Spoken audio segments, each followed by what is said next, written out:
Alors ça y est, on peut vous révéler ce qui se passe avec cette MG4, n'est-ce pas? Bon, je vous ai fait un petit live de présentation, hein. Vous pouvez aller le voir, hein, si ça vous dit. Ça dure une demi-heure à peu près, la présentation de la voiture, avec deux Français qui blablataient en anglais. Pourquoi pas? Bon, on va passer un peu tout ça. Tac, tac, tac.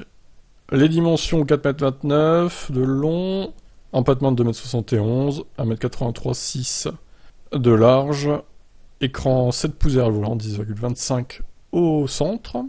Le coffre 363 litres, pouvant atteindre 1177 litres. Baquette repliée. L'intérieur, bon, ça après on connaissait déjà hein, tout ça. Alors, les batteries donc et le moteur, 170 chevaux pour la batterie de 51 kWh et l'FP. La deuxième batterie 64 kWh, 204 chevaux donc, pour cette motorisation. Elle est présente dans les deux finitions haut de gamme, elle est standard en termes de matériaux du nickel, manganèse et cobalt. MG a travaillé sur le concept One Pack qui permet une intégration optimale de la batterie. Ainsi, le pack affiche une hauteur de seulement 11 cm, ce qui permet d'ouvrir de l'espace vertical dans l'habitacle. Le centre de gravité est évidemment plus bas. La plateforme MSP modulable est l'œuvre de SAIC, société mère de MG. Elle permet notamment à la MG4 d'afficher une répartition du poids de 50-50. Donc, comment ça a été révélé dans le live? Ils vont sortir la MG4 Performance, sûrement en 2023. Alors, vous dire quand, je ne sais pas, mais c'est dans les cartons. Il y aura aussi une version 77 kWh également. Et c'est des versions en propulsion, hein. C'est pas des tractions comme j'ai dit dans le live, c'est bien des propulsions. Très bien. Donc l'autonomie 350 pour la petite batterie, 450 pour la grosse. La puissance de recharge est important aussi, 117 kW avec la petite batterie, 135 avec la grosse. MG n'a pas misé sur une puissance très élevée, mais assure que le pic de 135 kW peut être atteint jusqu'à 60% de la recharge. Ah oui, quand même. Ah, il y a une belle courbe alors. Le temps pour passer de 10 à 80% de la batterie n'est pas très différent, il faudra 40 minutes à la petite, contre 35 à la grosse. Alors, niveau accélération, 7 secondes 7. Alors, la version moins puissante accélère plus fort que la version plus puissante. Ça, j'étais un peu étonné quand j'ai vu ça aussi la semaine dernière.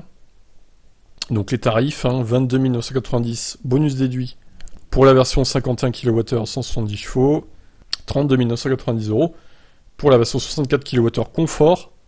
Donc ça la ramène à 26 990 €.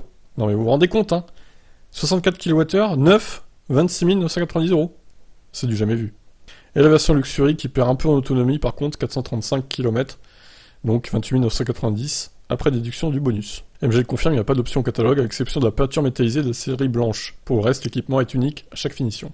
Pour agrémenter le tout, MG proposait une offre de l'LD en France à l'occasion de la sortie de la compacte électrique. La version standard débutera à partir de 249 € TTC par mois pour 48 mois et 40 000 km. L'apport de 6 000 € étant annulé par le bonus. Donc c'est sans apport, ok? De quoi très bien placer le MG4 sur le marché hexagonal. Les commandes sont ouvertes dès ce jour. Les premières livraisons devraient intervenir à la fin du mois de septembre.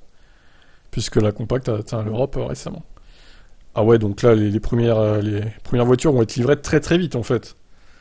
Incroyable. Alors moi, je suis vraiment très hypé par cette voiture, j'aime beaucoup. Alors j'aime moins l'arrière par contre, j'aime beaucoup l'avant, mais l'arrière me gêne un peu. Après voilà, encore une fois c'est une question de goût, chacun voit midi à sa porte. La couleur de base orange, je suis pas fan non plus. Après bon voilà, si c'est que 600 € pour changer la couleur, ça va pas nous tuer non plus, vu le prix de la voiture qui est pas très très élevé. Mais bon voilà, après... je pense quand même qu'elle va cartonner cette voiture. Et Peugeot qui a présenté sa 308 électrique ce matin, ils font un peu pitié avec ce qu'ils ont présenté. Excusez-moi, mais bon, c'est un peu compliqué quoi. Pour eux, ça va être un peu compliqué. Ah, il y a des photos d'intérieur aussi, on peut voir ça en détail. Je préfère l'intérieur noir pour le coup. Alors je trouve l'écran assez petit, même s'il fait 10,25 pouces de diagonale. En fait, je pense qu'il est pas très très haut, ou alors les montants noirs, peut-être qu'ils l'amenuisent aussi. Après, peut-être qu'en vrai, il paraît pas si petit que ça, je sais pas. Mais là, c'est l'impression que ça donne sur les photos. Bon, eh ben écoutez, on a fait le tour. Je suis allé voir le site, il est mort, il est HS. Je pense que les gens se sont rués dessus pour avoir les premières commandes.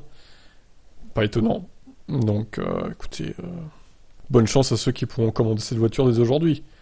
Si le site remarche. Bon allez, je vous laisse commenter, vous en pensez quoi de cette MG? Est-ce qu'elle va cartonner ou pas du coup? Allez, je vous laisse me donner votre avis là-dessus.